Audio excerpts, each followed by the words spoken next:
Hello বন্ধুরা, সবাই কেমন আছো? আজকে রাতে একটা রেসিপি নিয়ে চলে এসেছি, চিকেন আলুর ঝোল।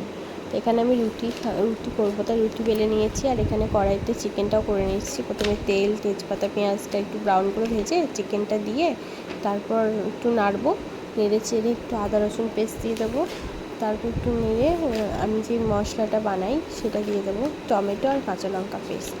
এটা দিয়ে তারপর কিছুক্ষণ নাড়াচাড়া করে সমস্ত গুঁড়ো মশলা দেব, নুন গুঁড়ো, হলুদ গুঁড়ো, জিরে গুঁড়ো, ধনে গুঁড়ো সমস্ত দিয়ে আমি ভালোভাবে আলু দিয়ে মাংসটা কষিয়ে নেব। চিকেন রান্না করতে গিয়ে একটাই জিনিস থাকে, সেটা হচ্ছে যত তুমি মাংসটাকে ভালোভাবে কষিয়ে নেবে তত চিকেনের টেস্টটা আরও ভালো হবে।